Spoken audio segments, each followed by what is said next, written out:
نبی پاک صاحب الالاق سید عالم صلی اللہ علیہ وسلم نے فرمایا کہ ایک شخص رات کو ارادہ کر کے سویا تھا کہ سویرے تہجد پڑھوں گا۔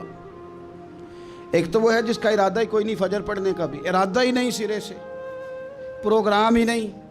اس کو پتہ چل گیا کہ ڈاکٹر نے کہا تھا 7-8 گھنٹے سونا ہے، تو اب وہ ٹائم دیکھ رہا ہے 2 بجے سو رہا ہوں، 10 بجے اٹھ جاؤں گا۔ اس کی بیچ میں نیند ہے، صحت ہے، ڈاکٹر کی تنبیہ ہے، پر فجر تو شامل ہی نہیں۔ حالانکہ اس بات کو اچھی طرح سمجھ لیں، اگر آپ کا فجر پڑھنے کا ارادہ ہے اور 4 بجے کا 3:45 بجے کا آپ نے الارم لگا لیا ہے، تو 2 دن آپ کو الارم جگائے گا، تیسرے دن آنکھ خود بخود کھل جائے گی۔ انسان کی نفسیات ہوتی ہے کہ 2 دن وہ کسی چیز بھی اپنی عادت کو سونے جاگنے میں پکا لے تو تیسرے دن وہیں اس کا وہ مزاج بن جاتا ہے۔ تو اگر نیت ہی نہیں، ارادہ ہی نہیں، پروگرام ہی نہیں، تو کیسے آنکھ کھلے گی؟ بلکہ پھر تو یہ ہوتا ہے کئی دفعہ آنکھ کھل بھی جاتی ہے، بندے اٹھ بھی جاتے ہیں پر اٹھتے ہی نہیں، نماز کا وضو ہی نہیں کرتے، آگے بڑھتے ہی نہیں، ہمت ہی نہیں کرتے۔ لیکن حضور کیا فرما رہے ہیں؟ کریم محبوب علیہ السلام فرمانے لگے جس کا تہجد پڑھنے کا ارادہ تھا لیکن نیند غالب آ گئی، اٹھ نہیں سکا۔ حضور فرماتے ہیں نیند تو اب اس نے پوری کر ہی لی ہے نا، پر ارادہ تھا تہجد پڑھنے کا۔ تو محبوب فرماتے ہیں نیند رب کی طرف سے صدقہ ہو گئی اور تہجد کا بھی اللہ نے ثواب عطا فرما دیا۔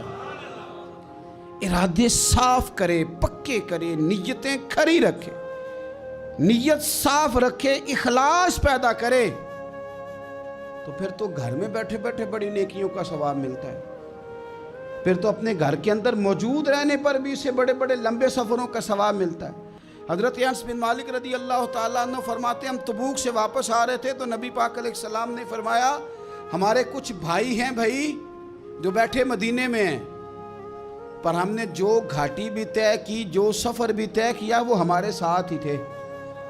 بیٹھے کہاں ہیں؟ مدینے میں، پر ہم نے جتنا سفر طے کیا وہ ساتھ ہی تھے۔ حضرت انس بن مالک کہتے ہیں ہمارے تو کان کھڑے ہو گئے کہ بیٹھے بھی گھر ہیں اور ہمارے ساتھ ہیں۔ حضور سید عالم علیہ السلام نے پھر بات کو کھولا اور فرمایا وہ جان بوجھ کے نہیں بیٹھے رہے، ارادہ ان کا پکا تھا ہمارے ساتھ آنے کا، لیکن کسی مجبوری کی وجہ سے نہیں آ سکے۔ کوئی بیماری نے آ لیا تو نہیں آ سکے، چونکہ وہ مجبوری کی وجہ سے نہیں آ سکے، آ نہیں سکے، لیکن رب کریم نے ہم جس سفر سے گزرے ہیں اس کا اجر انہیں عطا فرمایا ہے۔ ثواب میں، اجر میں وہ برابر کے شریک ہیں، چونکہ ان کا ارادہ پورا تھا، پروگرام پکا تھا، وہ آنا چاہ رہے۔